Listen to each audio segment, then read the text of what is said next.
Olá, aqui é o professor Benedito Costa.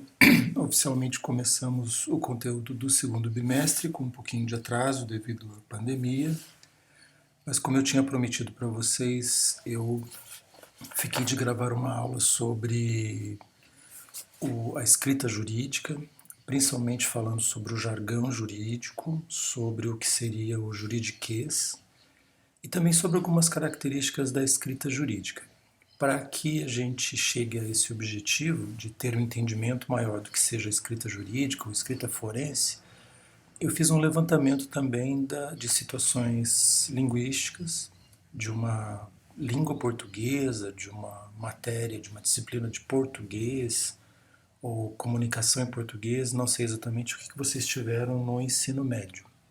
Então, o que eu vou falar aqui mais ou menos até o slide 10, 11, tem a ver com aquilo que vocês já estudaram no ensino médio, mas é claro, trazendo a discussão para o ensino superior e também, ao mesmo tempo, fazendo uma lembrança de algum vocabulário que a gente vai utilizar na sequência aí no segundo bimestre, até colocar a disciplina em dia. Então, nós vamos começar fazendo uma recordação daquelas divisões que vocês estudaram no seu ensino médio, nas aulas de português, independentemente do nome que a disciplina tenha tido lá no seu colégio.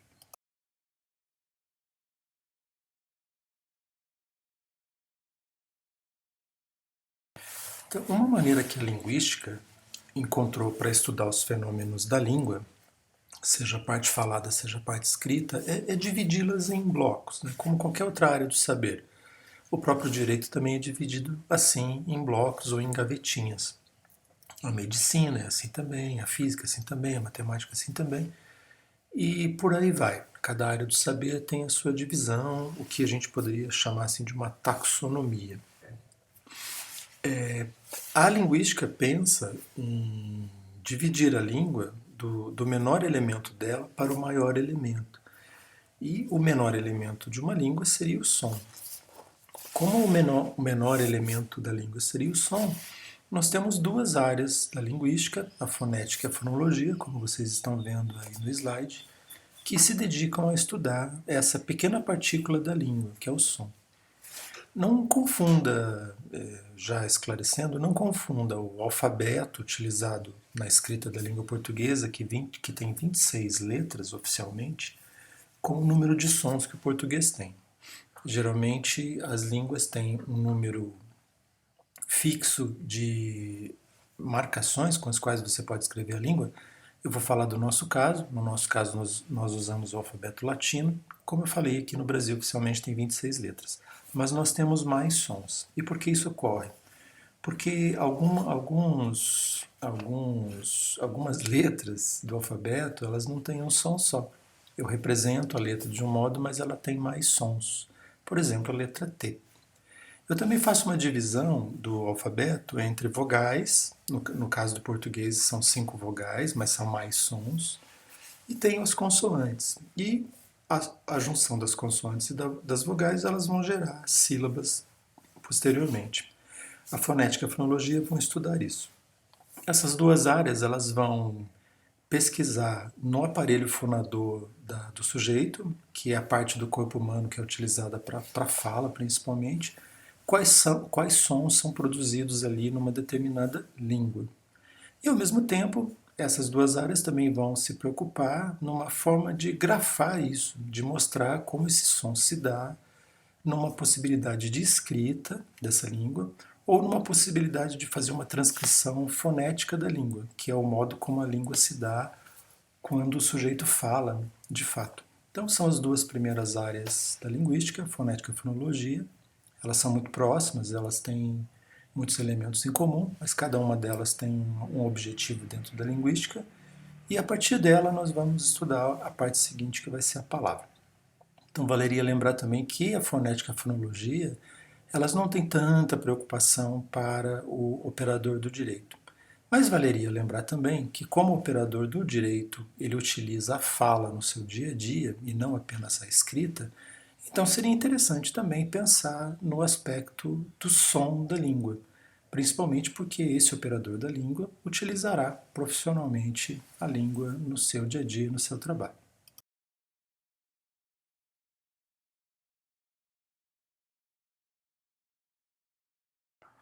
Para que a gente fale a mesma língua, eu trouxe para vocês uma divisão bastante sistêmica ou sistemática ou facilitadora. Inclusive eu escrevi aí no slide um caminho de facilitação.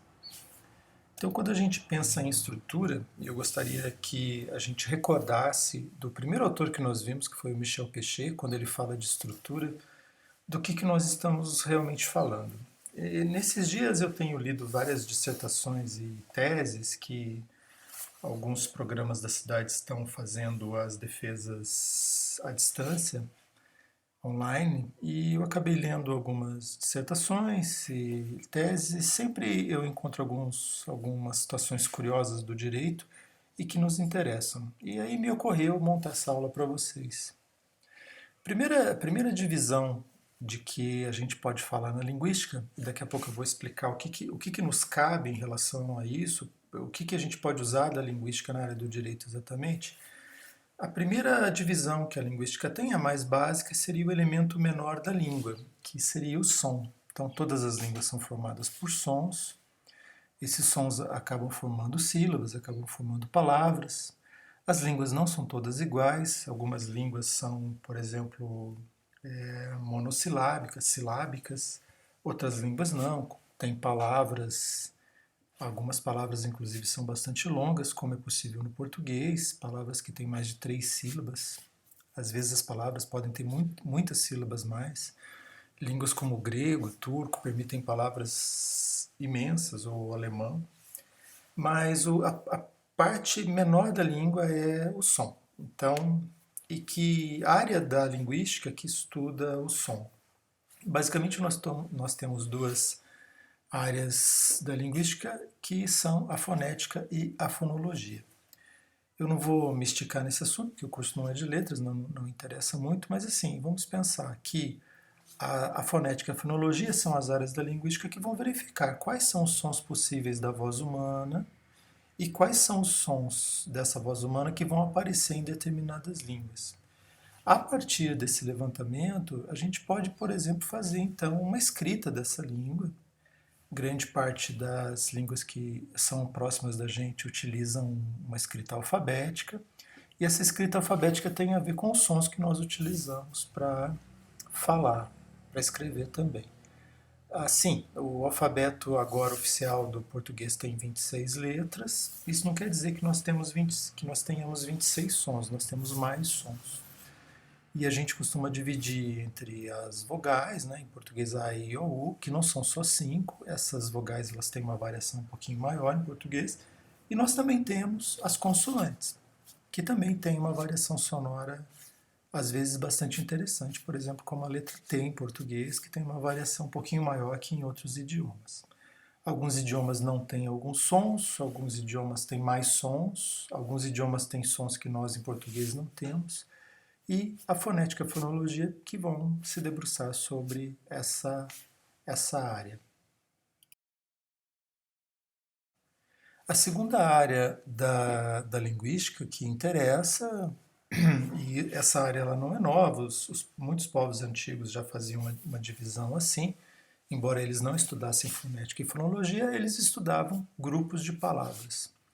Então, desde a antiguidade, indianos, gregos, chineses, outros povos perceberam que nem todas as palavras na língua têm a mesma função.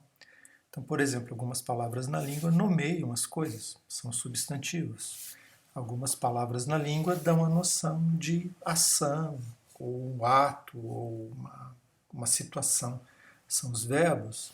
Algumas línguas têm palavras pequenas, que são preposições ou são conjunções, que não têm a função nem verbal, nem a do substantivo, etc. Algumas línguas têm advérbios, a maioria delas tem advérbios que não são flexionáveis, eles não mudam. Algumas línguas mais raras têm advérbios que mudam, então as línguas variam entre si em concordância, de acordo com essa variação também de grupos de palavras. Em português a gente tem uma divisão assim, nós falamos de substantivos, de verbos, adjetivos, advérbios, falamos de artigos, preposições, conjunções, e todas essas palavras nós usamos no nosso dia a dia de escrita e também da fala. Todas elas nos interessam. Então a morfologia faz esse levantamento vocabular, faz esse levantamento das palavras, tenta fazer uma divisão de como essas palavras são utilizadas e também a morfologia ela vai perceber que algumas palavras têm uma variação e outras palavras não. Então, por exemplo, os artigos em português têm uma variação de singular e plural e também tem uma variação de feminino e masculino. Mas as preposições em português não têm variação. Então, a preposição de é invariável. Quando que a preposição de muda? Quando ela encontra um artigo, que pode ser o a, pode ser o o. Então, o de vira da ou o de vira do. Essa variação é levantada pela morfologia. A morfologia vai verificar, por exemplo, os verbos em português, os seus tempos verbais, as pessoas, os tipos de verbo que a gente tem, as regências desses verbos, os modos que nós temos, o modo, o indicativo, o subjuntivo. Então a morfologia cuida dessa parte que é vocabulário. O vocabulário é importante no direito, muitíssimo, daqui a pouco eu vou falar um pouquinho melhor disso.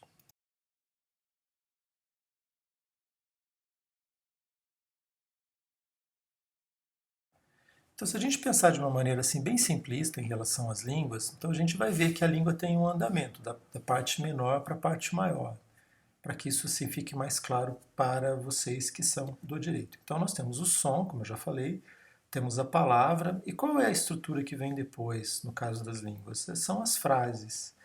As frases, elas, vocês já devem ter ouvido outras expressões, já devem ter estudado outras expressões. Então, sempre que a gente fala em frase, oração, período, sentença, a gente está falando de estruturas parecidas. E a parte da linguística que estuda essas estruturas é a sintaxe. Veja só, não é sintaxe, é sintaxe. Então, a sintaxe estuda essas estruturas e ela verifica que algumas estruturas são simples, por exemplo, estruturas que têm um verbo só. Algumas estruturas são mais complexas, têm dois ou mais verbos. E a sintaxe percebe que nem todas as estruturas são iguais. Então, nós fazemos uma divisão mais ou menos assim. Nós temos orações simples e nós temos orações complexas. Essas orações complexas, por sua vez, em português, elas podem ser basicamente coordenadas ou subordinadas. E a partir dessa ideia que nós temos uma colocação desse pensamento em relação a essas estruturas da língua portuguesa. Todas as línguas funcionam assim? Não. Nem todas as línguas funcionam assim. O português é uma língua que a gente chama de verbo, sujeito, verbo e complementos, e outras línguas não funcionam dessa maneira. A gente diz assim que essa é a ordem direta do português. E o português também permite que a gente ligue uma oração com a outra, e a gente pode fazer um encadeamento de uma oração com a outra até formar períodos muito extensos. Nem todas as línguas têm essa capacidade. Não quer dizer que o português é melhor que qualquer outra língua, e também não quer dizer que o português é a língua mais difícil que também qualquer outra língua. Isso é um discurso que há muitas décadas ele já caiu por terra. Cada língua tem características específicas e cada língua funciona de uma maneira. Então, a parte da língua da linguística que estuda essa estrutura, frase, período, oração, chama-se sintaxe.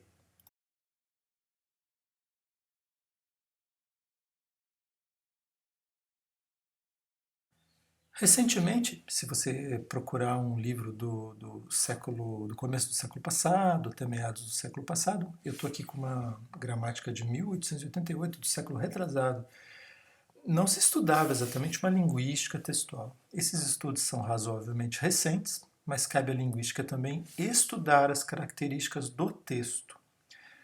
Um texto não é exatamente uma junção qualquer de frases, períodos e sentenças. Um texto é uma junção de frases, sentenças, períodos, mas uma junção lógica de frases, períodos, sentenças. O texto é sempre uma relação de um sujeito para o outro. Um texto está inserido dentro de um ordenamento, dentro de uma lógica. dentro daquilo que vocês já ouviram tantas vezes, seus professores de português devem ter falado para vocês, que são a coesão, a coerência, outras características textuais, a progressão, a continuidade, que são exatamente as características que a gente usa para corrigir os textos de vocês na faculdade. E a linguística textual, ela também verifica que uma produção textual, seja escrita ou oralizada, ou seja, seja verbalizada pela voz humana, ela está inserida dentro de um contexto que, por sua vez, tem características específicas. Então, cabe à linguística textual estudar todas essas características, então, dentro de uma estrutura um pouco mais ampla da língua, que vai além da oração. E o que vai além da oração é a produção do texto, é o texto.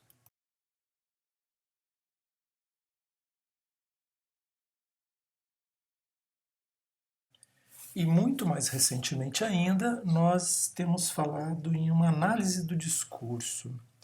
Não é a primeira área da linguística que tenta fazer uma análise que vá além do texto. Nós temos a semântica, nós temos outras áreas também, de lógica ou de uma filosofia da linguagem, como queiram.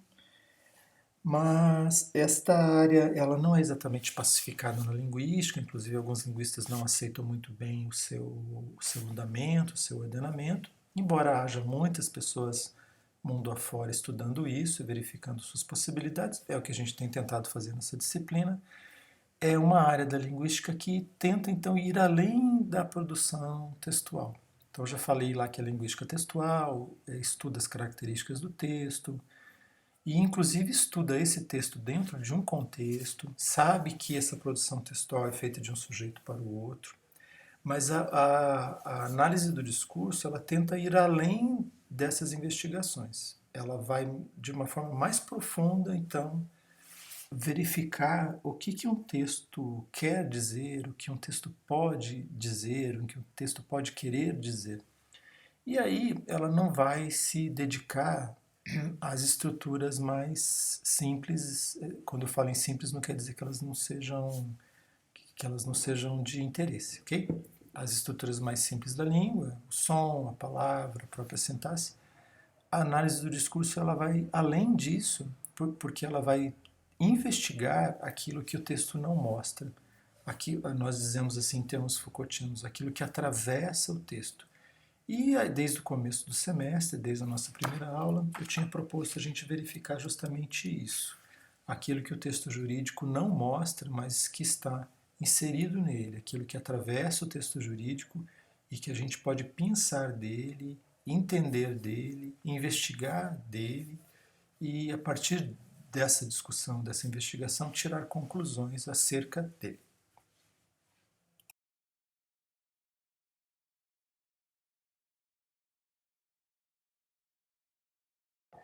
Eu coloquei essa lista aí para vocês não é exatamente uma divisão exaustiva da linguística, não era meu objetivo fazer isso, mas eu coloquei alguns nomes que eles vão bem além daquilo que eu já falei. Como eu falei nos slides anteriores, eu fiz uma estrutura facilitadora para a gente entender exatamente o que a linguística faz e tentar algumas ferramentas dela para o nosso uso. Mas a linguística, como vocês estão vendo aí, ela é muito mais rica do que aquilo que eu falei. Ela tem muitas escolas, ela tem muitas linhas, e nós temos muitas maneiras de abordar os estudos linguísticos, de abordar o estudo de línguas ou de uma língua em particular. E aí está uma listinha só para vocês saberem que quando falam que nós, professores de português, ou nós, linguistas, ensinamos crase, eu acho que a gente vai um pouquinho além disso, embora a gente possa ensinar crase também. Inclusive hoje, dia 21 de maio, estou preparando essa aula, é o dia do profissional do ensino de língua.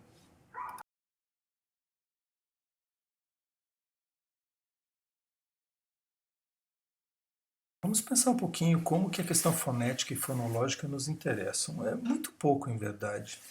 Não, não vejo assim muita preocupação no caso da fonética e da fonologia. Bom, mas eu mentiria para vocês se eu não lembrasse que o direito é uma área do saber, é uma área das práticas sociais que utiliza a vertente da oralidade. nós falamos muito, tanto que nós treinamos a oratória no curso de Direito, e essa é uma longa, antiga tradução do direito, treinar a oratória para o bem falar, para o falar de forma profissional. Então, em alguns casos, eu aconselho que o operador do direito que queira melhorar a sua fala pública, ele possa inclusive fazer um trabalho fonoaudiológico, quando ele tem alguma característica da voz que necessita do auxílio desse profissional, dessa profissional. Isso não ocorre em todos os casos, eu posso fazer um treino também sem o auxílio desse profissional, né, quando não há necessidade, mas eu também posso utilizar então os conhecimentos dessa área aí do saber, que é a fonoaudiologia. Algumas características da fala humana não são um problema também para o operador do direito. A não ser que ele tenha algum sotaque ou ele tenha alguma característica também que não seja do aparelho fonador, mas seja do modo como ele verbaliza a língua, que ele queira melhorar. Então, como eu falei antes, ele pode procurar os serviços de um profissional da fonoaudiologia ou pode também realizar outros treinos. Agora, em relação ao modo como ele fala, a sua lógica, a sua clareza, que não tem a ver exatamente com a fonética e fonologia, ele pode treinar num curso de oratória.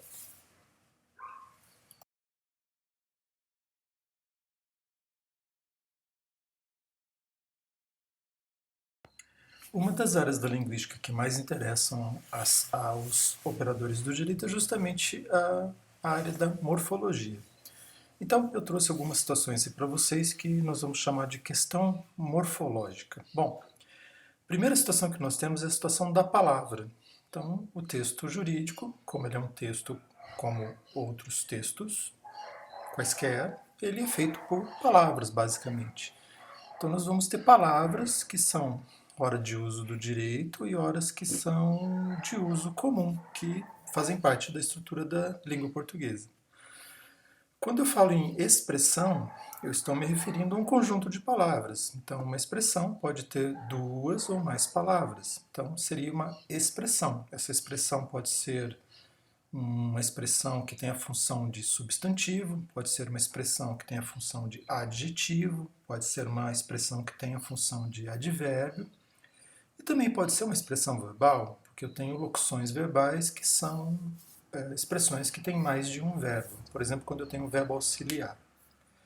Eu tenho uma situação que é o jargão jurídico, que quando nós temos uma palavra que é de uso específico do direito, sem o que o direito não pode existir, então nós temos palavras que são de uso específico do direito, e elas não são utilizadas em nenhuma outra área do saber. Algumas palavras também são utilizadas em outras áreas do saber, por uma coincidência. E eu tenho uma situação muito específica e particular que é a do juridiquês. Basicamente, vocês vão encontrar na mídia em geral, em livros, em obras, ou mesmo na fala de professores e de outros operadores do direito, vocês vão encontrar o juridiquês de duas maneiras. Primeiro, vocês vão encontrar o juridiquês como uma forma positiva, como simplesmente um conjunto de palavras e expressões de uso do direito. E vocês também vão encontrar o juridiquês como uma forma pejorativa, uma forma que é negativa de uso do direito, quando, por exemplo, o operador do direito utiliza palavras desnecessárias no direito, que elas são utilizadas apenas para mostrar um conhecimento que às vezes nem é exatamente conhecimento verdadeiro. Então nós temos essas diferentes situações. Eu fico à disposição de vocês para conversar sobre isso, até porque eu tenho pesquisado a questão do jargão jurídico e do juridiquês há alguns anos já.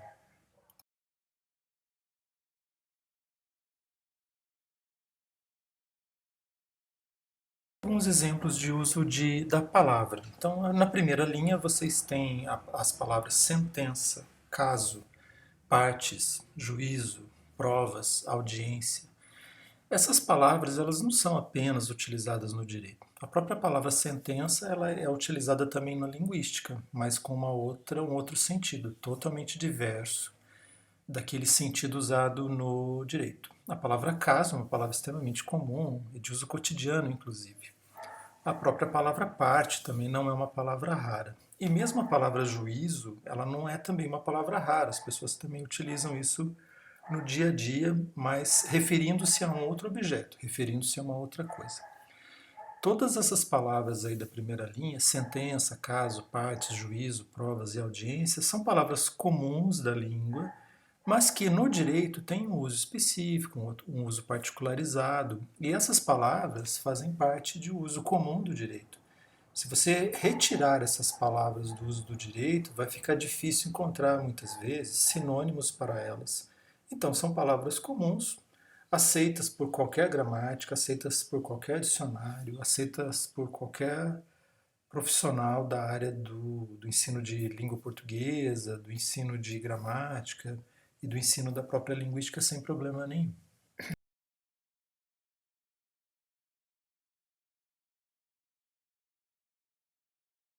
Já na segunda linha, nós temos exordial, monocrático, pecuniário, etc. Tirando a palavra pecuniário, que não é exatamente uma palavra jurídica, a palavra monocrático e a palavra exordial são de uso muito específicos no direito. Obviamente, se você pegar um bom dicionário, se você pegar o Ruais, pegar o Aurélio, você vai encontrar essas palavras lá. Inclusive lá estará, sim, substantivo, de uso, comum no direito, etc. Essas palavras são dicionarizadas, são aceitas, tanto no direito quanto fora do direito. E se uma pessoa que não é operador do direito encontrar com alguma dessas palavras, basta que verifique no dicionário que vai encontrar o sentido delas. E poderá também ler um texto que é específico do direito sem grandes problemas. Eu não preciso exatamente explicar para uma pessoa o conceito de uma exordial. Basta que ele verifique no dicionário, que alguém explique a ele, o que ele procure na internet, que vai ser suficiente. Agora, nós temos uma expressão abaixo, na terceira linha, que é uma expressão em latim que é sine qua non. E ela pode vir também com uma outra palavra na frente, que deixa essa expressão um pouquinho mais longa, com 4 palavras em latim.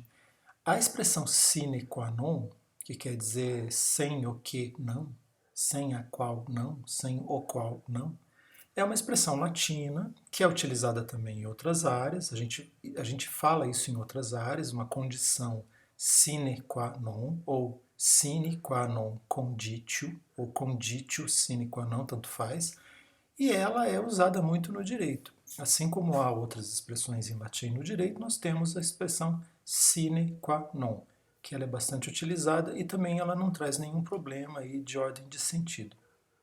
Agora, se vocês olharem na última linha, vocês vão encontrar as palavras caput, a expressão habeas corpus, a expressão amicus curiae e a palavra sursi. Então, o direito, ele é uma palavra que, no seu jargão, no uso dos seus jargões, utiliza palavras ou expressões de origem de outros idiomas. Geralmente as palavras e expressões têm origem em latim. Elas não são conhecidas por todos os operadores do direito, sejam advogados, juízes, embargadores. Algumas expressões, algumas frases em latim são muito raras e elas têm sido usadas cada vez menos. Agora, a palavra caput, por exemplo, caput, ela é extremamente utilizada. Vai ser muito raro, vai ser muito difícil que essa palavra saia de uso. Porém, o que acontece com algumas expressões do direito? Alguns operadores do direito, querendo fazer um texto mais erudito, querendo fazer um texto mais culto, utilizam-se de expressões em latim, embora eles não saibam qual é exatamente o sentido dessas expressões. Então, por exemplo, a expressão amicus curiae, ela tem plural, ela tem singular, tem feminino, tem masculino. E muitas vezes ela é usada de forma errônea. Em latim, as palavras nas frases eram usadas também com casos e declinações.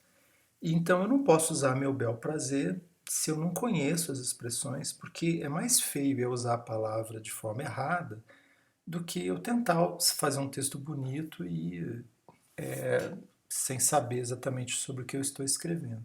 Então, muito cuidado com as expressões em latim, principalmente essas expressões que não são de uso obrigatório no direito, mas que eu uso para deixar o texto mais bonito, mais elegante. Tenha certeza exatamente do que você está escrevendo.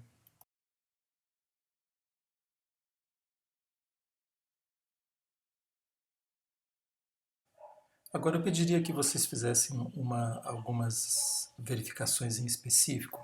Em português eu tenho a palavra puérpera, eu tenho o plural puérperas, eu não tenho o masculino dessa palavra. Eu não tenho puérpero, a não ser que seja um período, mas daí é puerperal. O que é puérpera? Puérpera é a mulher que teve um bebê e que está naqueles dias que no interior, ou comumente a gente fala resguardo, que são aqueles 40 dias depois do nascimento do bebê. Essa palavra, ela é de uso, é da língua portuguesa, é uma palavra rara, ela é utilizada em pelo menos duas áreas do saber. Né? Ela é utilizada tanto na medicina quanto no direito também. Ela é uma palavra de uso legal, vocês vão encontrar essa palavra no texto legal, então muitas vezes vai ser difícil você fugir dessa palavra. Agora, no dia a dia, quando você está dando uma palestra, ou dando uma aula, ou falando para as pessoas, você não vai usar puérpero. Você vai usar mulher que teve um bebê, que é uma expressão. Ou você vai utilizar outras expressões mais comuns. Pode usá-la? Pode, mas tenha cuidado e saiba o que ela é. Agora, algumas palavras, elas são muito estranhas mesmo em português. Elas são espúrias no português. No direito aparece muito retro mencionado, etc., no lugar de simplesmente acima mencionado, ou simplesmente mencionado. Você está escrevendo um texto, você fala acima mencionado ou já mencionado, você já sabe o que, que é. Retro mencionado é muito estranho. Vai ocorrer no direito? Sim. Seus colegas vão utilizar no direito? Sim. É feio? Muito. E algumas palavras são criações do direito, por exemplo, não existe o verbo pertinir em português. Existe a expressão que pertine ou que tem pertinência. Mas no direito aparece essa palavra como se fosse um verbo. Então, e é muito estranha a sua conjugação, porque não existe eu pertino, tu pertines, ele pertine, nós pertinimos, não existe isso. Mas algumas pessoas gostam de inovar e trazer alguns usos aí indevidos e utilizam pertine como se fosse um verbo comum. Não é. As três palavras seguintes, sodalício, satelitário e plurima, são palavras que existem na língua portuguesa, eu não vou mentir. Se você for um dicionário, vai aparecer lá no dicionário a palavra sodalício, a palavra satelitário, a palavra também plurima ou plurimas. Às vezes o dicionário, inclusive, grafa essas palavras assim: uso raro, uso obsoleto, uso típico do século XVIII, uso típico do século XVII ou XVI, porque as palavras não são mais utilizadas. Mas alguém foi ao dicionário, achou essa palavra bonita, viu num outro texto, viu alguém usando e acabou incorporando também ao seu texto. Isso é muito inadequado. Eu mentiria como profissional do direito, como corretor, revisor, como professor, como pesquisador, dizer que essas palavras são comuns da língua e que fazem parte da língua portuguesa, ou da língua portuguesa cotidiana, ou mesmo do texto jurídico. Elas não fazem, não. Quem escreve assim e utiliza essas palavras raras está querendo mostrar uma outra coisa, mas não exatamente um conteúdo jurídico que é obrigatório no texto que ele escreve.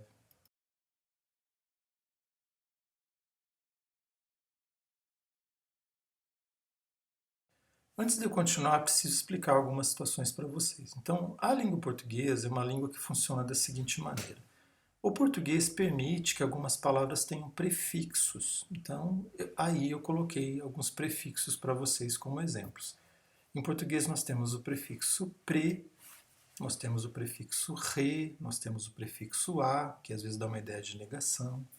Eu tenho o prefixo ante, etc. Eu tenho uma variedade imensa de prefixos em português. O que é um prefixo? É uma pequena estrutura vocabular que aparece antes da palavra. E a partir disso, ela forma uma palavra nova. Então, eu tenho palavras que podem ser feitas com prefixos, né? Eu tenho pre e também eu tenho pré. Eu tenho sufixo. O que é um sufixo? O sufixo é uma pequena estrutura que, em vez de aparecer no começo da palavra, aparece no final. Então, eu tenho o sufixo mente, que em português, no geral, dá a ideia de advérbio. Eu tenho o sufixo dade, eu tenho o sufixo ria, ou ria, etc.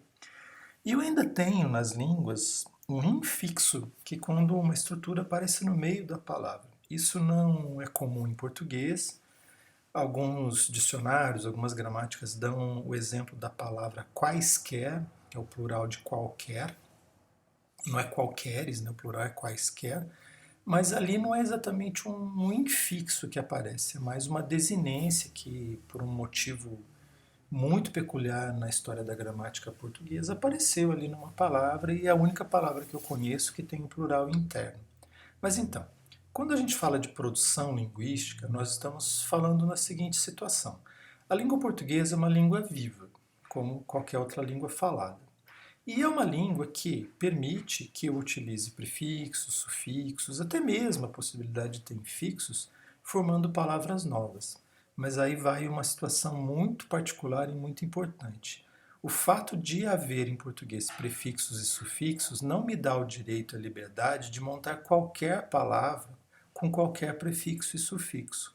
Isso aparece muito no direito. Então, o operador do direito, muitas vezes querendo inovar ou querendo falar, entre aspas, bonito ou querendo fazer um texto mais curto, ele inova mesmo e traz uma palavra que, embora haja prefixos e sufixos em português, essa palavra não é aceita pelos dicionários, pelas gramáticas e nem muitas vezes por uma questão de lógica mesmo.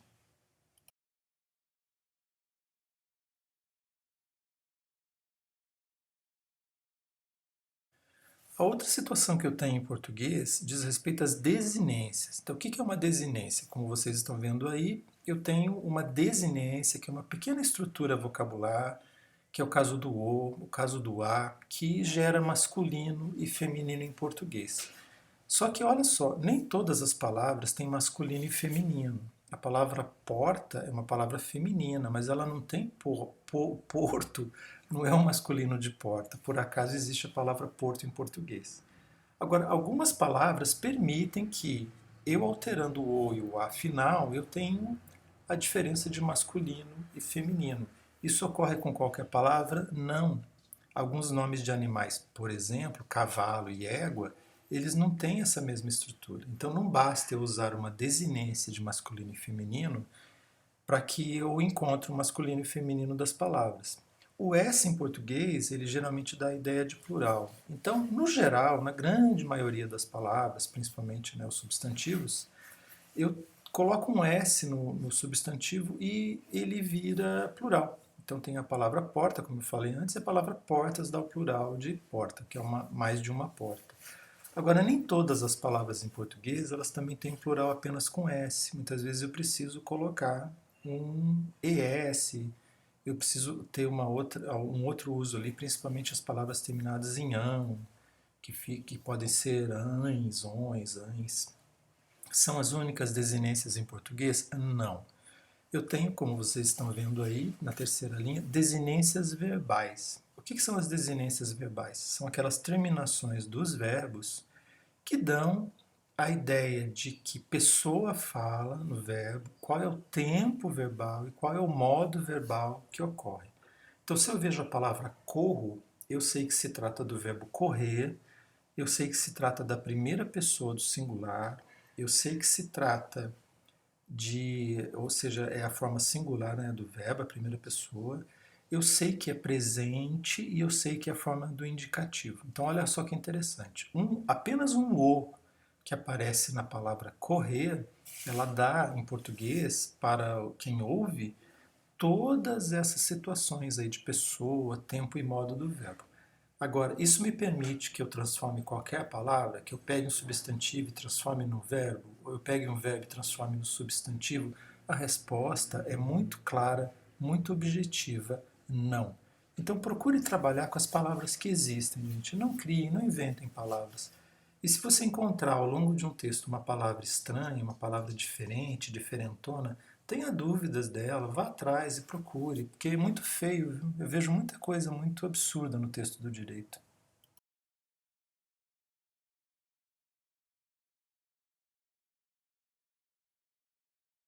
Aqui eu trouxe algumas palavras para vocês que eu encontrei no direito e que são um pouquinho absurdas, né? Então veja o primeiro caso aí, insatisfatoriedade. Simplesmente o sujeito quis escrever insatisfação. Então existe a palavra insatisfação, então eu não preciso escrever insatisfatoriedade. O sujeito escreveu indeterminabilidade por indeterminável. Gente, a palavra é indeterminável, não preciso escrever indeterminabilidade.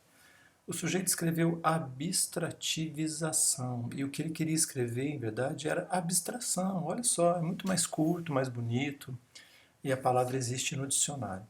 Olha o verbo aí sobre o que eu já falei para vocês, o verbo pertinir. Esse verbo não existe, né? Então a pessoa que escreveu pertine, ela quis dizer se fazer pertinente ou ser pertinente. A gente diz assim, isso é pertinente a.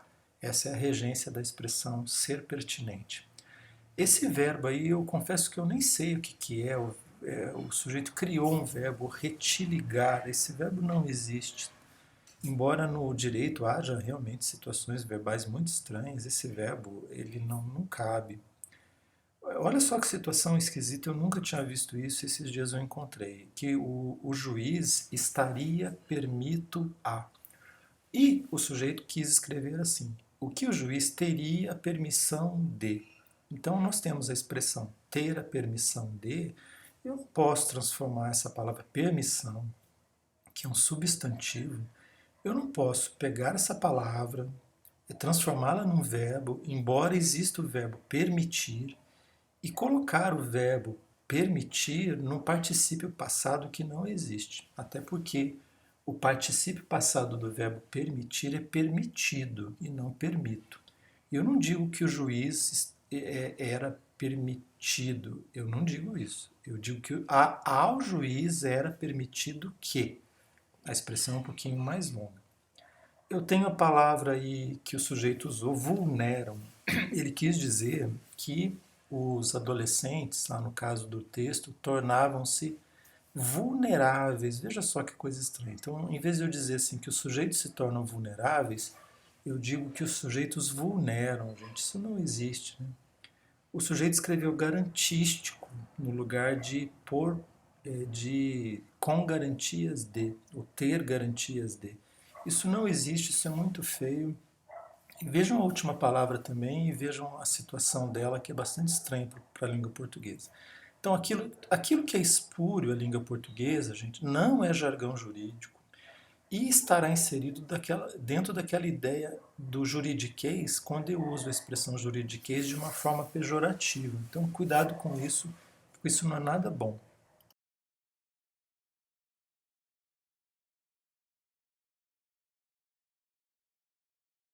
Quais são os erros mais comuns no direito? Os erros mais comuns no direito são o uso de concordâncias. Então, eu tenho, por exemplo, em português partitivos, e os partitivos que eu tenho em português é grande parte de, a maioria de, um certo número de, por volta de. E eu tenho outros partitivos em português quando eu trabalho com porcentagem, 13% de, 90% de, 85% de, esses 25% das são os partitivos. E geralmente no direito eu encontro muitos erros de concordância quando eu uso os partitivos. Eu tenho duas formas de fazer concordância do partitivo, ok? Eu tenho uma forma chamada gramatical, quando eu faço concordância com o partitivo em si, grande parte de é, grande parte de faz no singular, e eu tenho uma outra concordância chamada siléptica, que é a concordância de ideia. Essa concordância de ideia ela é um pouco estranha no português, mas ela também é possível. Então, muito cuidado na hora de você escolher a concordância do partitivo. E há outras concordâncias também que, infelizmente, o operador do direito, por um desconhecimento do uso gramatical da língua, comete erros. Agora, muito mais comum do que as concordâncias são as regências nominais e verbais, né? Como eu falei antes, o operador do direito gosta de inovar e trazer alguns verbos aí que não existem em português, e ele acaba errando as regências nominais, que são regências de substantivos, adjetivos e até mesmo de advérbios, mas fundamentalmente há o erro de regências verbais. Então, muitas vezes eu encontro perpassar de, simplesmente perpassar. Então não é perpassar de algo, é perpassar por algo, é perpassar algo, aí com objetivo, um objeto direto. Então, assim, se você não lembra o que é objeto direto, objeto indireto, verbo intransitivo, transitivo direto, transitivo indireto, ou verbo de ligação, dê uma olhadinha na gramática porque vale a pena. E um outro erro que é muito comum no direito, inclusive eu vou falar daqui a pouco um pouco melhor sobre isso, é o uso de conjunções e conectivos que são modismos. Um dos modismos atuais do texto jurídico é a expressão pois bem, que ela aparece assim no meio do texto do nada, e ela aparece principalmente unindo parágrafos. O sujeito faz uma exposição, aí ele começa um parágrafo escrevendo pois bem. Olha, pois bem é uma expressão que existe em português, mas é uma expressão popular. E aí, geralmente, cria-se no texto uma situação muito bizarra, quase esquizofrênica, porque o sujeito quer escrever bonito e ele utiliza palavras raras, mas daí ele lasca um pois bem no meio do texto. Isso não é nada bom. Outra expressão que já há alguns anos ela é de uso corrente no direito, eu nem discuto mais, é a expressão eis que. A expressão eis que, ela dava a ideia de uma aposição. Eu dizia assim, eis que surge alguma coisa.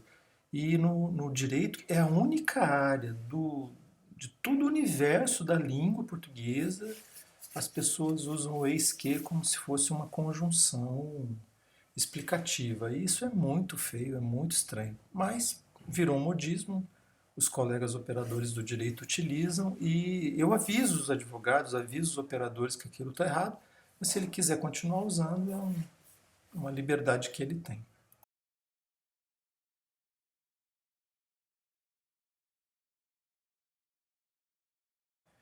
E em relação à sintaxe, o que nos interessa? Bom, a sintaxe, basicamente, ela divide as orações em três tipos, como vocês estão vendo aí nesse slide. Primeiro, eu tenho orações simples. E o que é uma oração simples? Uma oração simples é uma oração com um verbo só. Eu tenho orações complexas. O que são orações complexas? São orações que podem ser coordenadas ou orações subordinadas. Essas orações coordenadas e subordinadas, elas têm mais de um verbo, geralmente. Essas orações elas podem ser mistas. Eu posso misturar orações coordenadas com subordinadas e eu posso ter várias orações coordenadas entre si, da mesma maneira como eu posso ter orações subordinadas também, uma dentro da outra. E as orações podem ser independentes. O que é uma oração independente? A gente chama de oração independente, por exemplo, aqueles casos de orações que vêm entre parênteses ou vêm entre travessões. Falando disso, é importante a gente lembrar que o texto do direito, em particular, mais do que outros gêneros textuais, tem um rico uso de pontuação, conectivos, pontuações, conectivos e marcas de separação. Eu trouxe alguns exemplos aí para vocês, então nós temos os travessões, os parênteses, os colchetes, e nós também temos outros sinais. Nós temos o sinal da numeração de notas de rodapé, que vão aparecer assim acima das palavras ou na parte de baixo em alguns textos. A gente tem aquele símbolo do parágrafo no texto legal. Nós temos a enumeração, que pode ser usada com algarismos romanos, com algarismos arábicos, ou elas podem ser simplesmente com pontos ou outros sinais. Nós temos asteriscos, nós temos esses sinais aí de maior e menor, que eles indicam hoje um site, por exemplo. Então, a quantidade de sinais que nós usamos no texto do direito, ela é muito maior do que em outros gêneros de escrita. Então, é muito importante que o operador do direito saiba dominar todos esses usos para que ele não apenas consiga ler os textos sobre os quais ele vai se debruçar, mas que ele saiba também produzir textos novos a partir dessa situação. E detalhe, cada programa de mestrado, doutorado, tem regras muitas vezes próprias. Então é muito importante que o sujeito, ao adentrar numa pós-graduação, no mestrado, no doutorado, ele verifique quais são as regras específicas lá do seu programa. Agora, o que o operador do direito mais erra, desde que eu comecei a trabalhar com texto do direito, isso faz muitos anos, pontuação. A pontuação é um grande trauma na vida do operador do direito. E grande parte dos operadores do direito não sabe usar o segundo sinal mais simples depois do ponto final nas orações, que é a vírgula. Isso é catastrófico, também um pouco triste.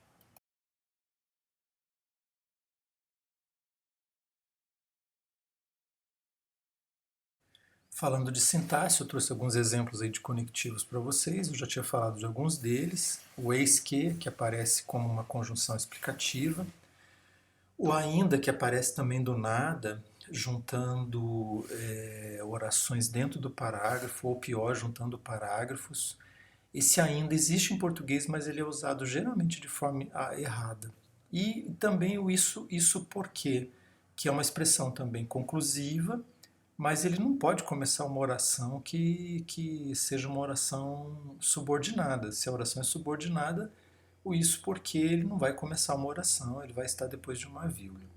Agora, esses usos, como eu falei, eles têm se tornado tão comuns no direito que, infelizmente, eles já estão se tornando aceitáveis por grande parte dos operadores do direito. Mas eu diria a vocês, não pelos gramáticos e não pelos revisores. Então, o revisor vai corrigir isso no seu texto, não brigue com ele.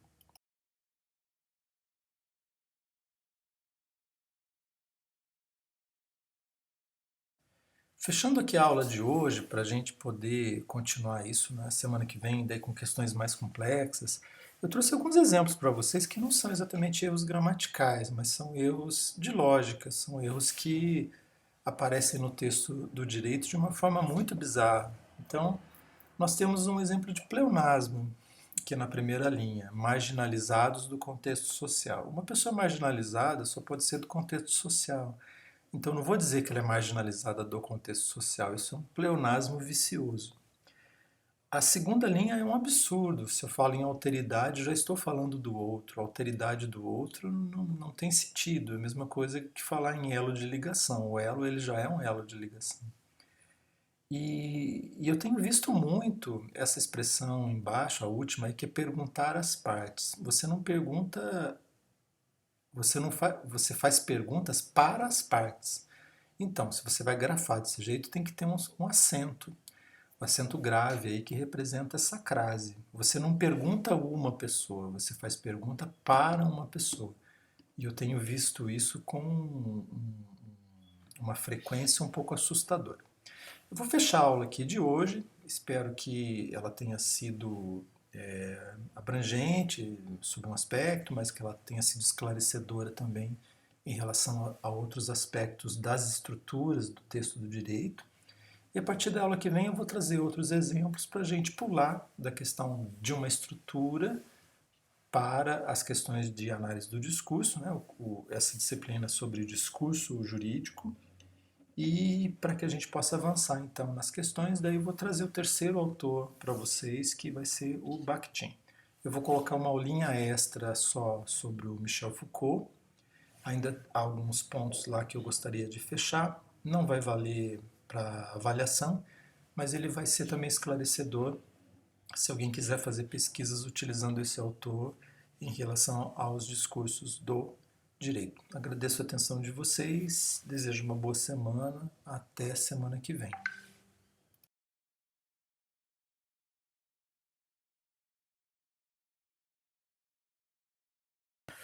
Caso você olhe no marcador, na barra de ferramentas do seu Word, se você usa Windows, ou se você usar ou se você olhar na barra de ferramentas do seu Pages, se você usa o iOS, você vai reparar que você tem alguns recursos lá de escrita no caso de você fazer uma digitação. Você tem sublinha, negrito, itálico, E você também tem outras formas de marcação, por exemplo, o uso de cor, o uso do tamanho da fonte, o uso de outras fontes. No direito é muito comum que você encontre textos do direito.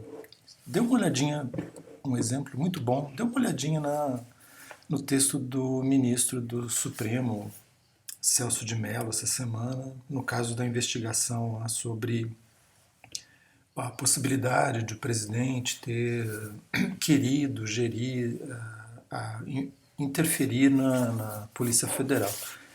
É muito interessante a decisão, muito interessante o texto do ministro, e você vai reparar até um excesso de usos de sublinha, negrito, itálico, mas não outros usos. O ministro, por exemplo, não usa cor, não é comum isso, e ele também não altera a fonte, ele utiliza uma fonte só.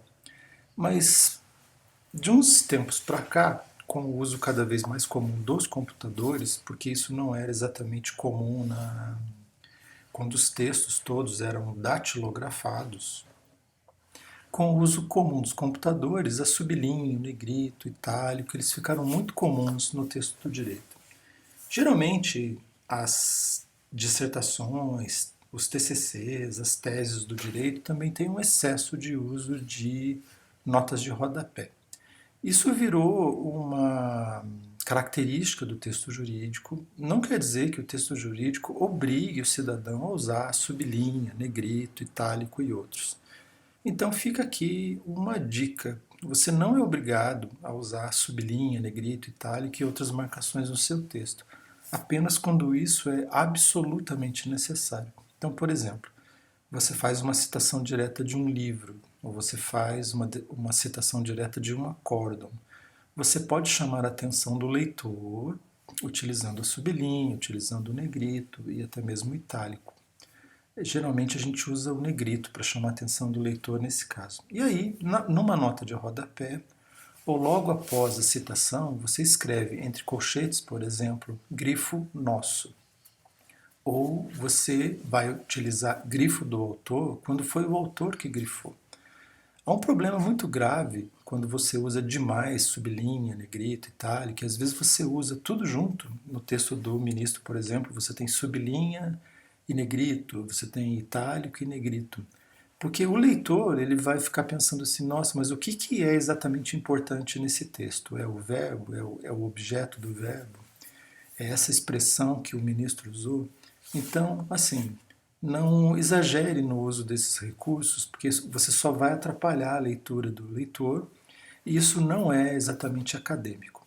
Outra dica para vocês. Talvez lá no universo real do direito, essa característica ela seja razoavelmente aceita pelos operadores do direito e seja um uso específico da área do direito, mas não faça isso no meio acadêmico. Eu vou explicar por quê.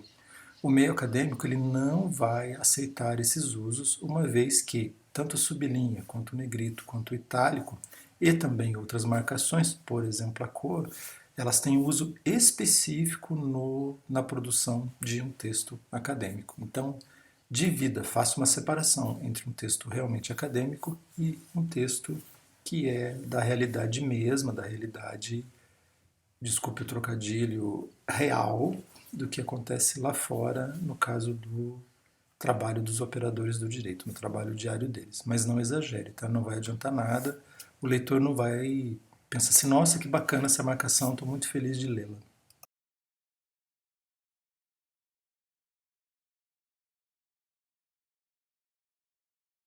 Olha, vai aqui outra dica para vocês. É o seguinte, é muito difícil, ou talvez seja impossível, a gente calcular exatamente quantas palavras nós utilizamos no nosso dia a dia. Mas eu vou citar aqui um exemplo, só para a gente ter uma vaga ideia de como isso funciona. Nós não usamos mais de 800 palavras no dia a dia. Sabe por quê? Porque isso não é desnecessário. No linguajar do dia a dia, nós usamos o mínimo da língua. Então, uma língua que tem 200 mil, 300 mil, 1 milhão de palavras, você vai usar um universo extremamente pequeno de palavras para a sua comunicação. Porque no dia a dia, você vai usar elementos muito simples da língua para uma conversação. Obrigado, bom dia, olá, como vai? Me conta aí o que aconteceu, me conta aí o que você fez ontem. Então, Quando você elabora um texto de uma forma um pouquinho mais culta, o que vai acontecer? Você vai usar um número maior de palavras, né? 2.000 palavras, por exemplo. Mas é muito raro que um sujeito que domina uma língua, que fala uma língua, mesmo que seja sua língua materna, ele conheça um número muito grande de palavras. O falecido professor Wise, que foi responsável não apenas pelo dicionário Wise, pela gramática que leva o nome dele, mas também ele deixou o nome dele a um instituto que foi um dos responsáveis pelo acordo ortográfico. O professor Wise costumava dizer que uma pessoa erudita, ou seja, aquela que tem um conhecimento muito grande, gente, um conhecimento muito vasto, ele dizia assim, nossa, uma pessoa erudita, ela conhece 80.000 palavras. Então pense bem, das 600, 800 palavras que você usa no dia a dia, para 80.000 palavras que uma pessoa muito erudita, muito lida, conheceria, há um abismo. Então, assim, muitas vezes o texto do direito, equivocadamente, se pretende culto e se pretende erudito. Então, muitas vezes, isso por experiência própria, eu digo, afirmo e posso provar, o sujeito utiliza palavras que ele não conhece no dia a dia. Então, assim, aqui vai uma dica para você. Olha só. Quando você lê um texto do direito e você encontra uma palavra estranha ali, eu aconselho que você vá procurar no dicionário, seja um dicionário físico, seja um dicionário online, não importa. Verifique se aquela palavra é um jargão jurídico, ou seja, é uma palavra de uso específico do direito, ou ela é uma palavra que pertence à língua, mas que foi utilizada naquele texto de forma a deixá-lo raro, erudito, estranho, difícil, de difícil acesso, impenetrável, etc. Então verifique isso e faça uma separação mental entre a palavra que é do direito, que é usada no direito, e o direito, como eu já expliquei várias vezes para vocês, é muito rico em palavras raras, ou se aquela palavra é simplesmente está ali como um penduricalho. E como esse uso às vezes ele chega a ser feio, tenha cuidado no uso de palavras desnecessárias no seu texto. Você não vai provar a alguém que você é erudito, culto, usando uma palavra que não é do seu dia a dia e que você mal conhece. O que acaba acontecendo é que grande parte das palavras utilizadas no direito, elas são raras, essas palavras eruditas, elas são utilizadas indevidamente. Então, não passe vergonha. Utilize uma palavra só realmente quando ela é necessária ou quando você realmente conhece o seu uso. Outra dica, utilize essa palavra se ela realmente faz parte do seu vocabulário, porque senão parece que você está usando uma roupa que não é sua, e isso não é nada bom. Então tenha cuidado na hora da escolha vocabular. Há uma tendência de algumas áreas do direito, principalmente no Brasil, de permitir transformar o texto do direito em algo mais acessível às pessoas comuns. Então, se você usar palavras eruditas, palavras raras, uma vez que o texto do direito já tem palavras difíceis por si só, o sujeito que vai ler esse texto, e para quem o texto foi feito, porque o direito funciona para quem? Para o sujeito. Ele não funciona para os operadores do direito, embora seja o trabalho deles, né? Então, há uma tendência no direito brasileiro de transformar esse texto em algo mais palatável, em algo mais acessível e que realmente chegue a aquela pessoa para quem o texto foi feito, pensado e que necessita desse texto mesmo.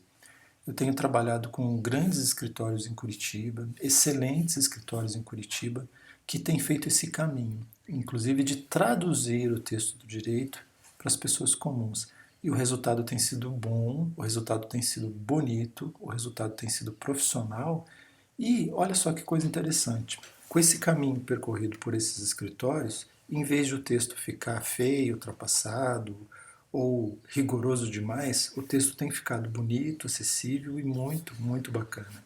Inclusive passa uma ideia positiva de que ele é erudito, raro, porque é assim que acontece. Não é utilizando muitas joias uma em cima da outra que uma pessoa vai ficar mais elegante, muito pelo contrário. Se ela usar uma joia só, muito provavelmente ela vai ficar muito mais bonita, mais elegante e ela transmitirá o recado que ela quer dar, ok? Fica essa dica para vocês aí.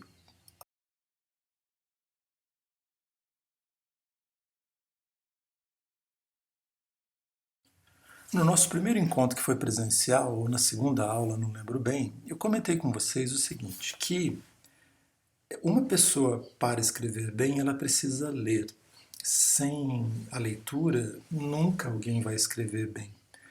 Só que o fato de ler, o fato de uma pessoa ler, não lhe dá exatamente, diretamente, não é uma relação assim, eu leio e escrevo bem. O fato de uma pessoa ler não faz com que ela escreva bem assim, de forma direta. A leitura e a escrita são complementares. Eu sei que elas são complementares. Uma depende da outra. Mas é importante que, para que eu escreva bem, eu escreva efetivamente. Eu realmente exercite a minha escrita. Quanto mais eu escrevo, mais eu domino os recursos da escrita. A leitura, ela vem como um respaldo, ela vem como uma experiência de vida muito interessante, porque lendo eu verifico as possibilidades que outras pessoas encontraram para escrever e escrever bem. Então, outra dica para vocês, para a gente fechar a aula de hoje. Ao ler um texto, verifique as características desse texto. Verifique, por exemplo, quais recursos que o sujeito que escreveu o texto, quais recursos ele utilizou para que o texto dele ficasse bom. Se você lê um texto e o texto não está claro, se o texto tem frases muito longas, um parágrafo não conversa com o outro, se você leu 2, 3 vezes a mesma frase, o mesmo período e não entendeu, muito provavelmente é porque há um problema ali. Ou o problema é seu, você não entendeu porque você não tem acesso àquele conteúdo, ou, muito possivelmente, o texto esteja mal escrito mesmo. Então, leia o mais que você puder. Aproveite a sua juventude para ler, porque depois as coisas vão ficando difíceis na vida. Sem leitura, eu não escrevo bem. E sem escrever com frequência, eu jamais, gente, jamais vou dominar as técnicas da escrita e, principalmente, da boa escrita. Porque escrever qualquer um pode fazer no dia a dia, você pode escrever no Face, no Insta, etc. Então, leia bastante e escreva também. É só escrevendo para você melhorar a sua escrita. Todo mundo pode melhorar a escrita, mesmo os grandes escritores. O Machado de Assis não foi um gênio à toa, Guimarães Rosa não foi um gênio à toa, a Clarice Lispector não foi um gênio à toa.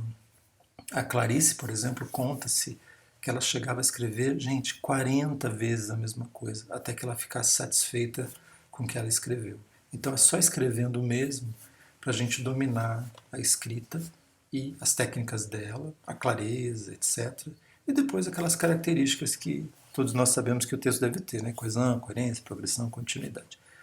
Então fica essa última dica aqui, nós fechamos essa aula e vou preparar o próximo conteúdo para a aula do dia 27, se não me engano. Fica um abraço para vocês, boa semana e fico à disposição. Precisarem falar comigo, entre em contato, tá? As pessoas estão tirando poucas dúvidas, então ficam aí os meus canais, o Whats, o Messenger, o Insta, etc., para que vocês possam falar comigo. Enquanto isso, vou corrigindo as provas e aqueles trabalhos para a gente fazer o lançamento das notas. Abraço.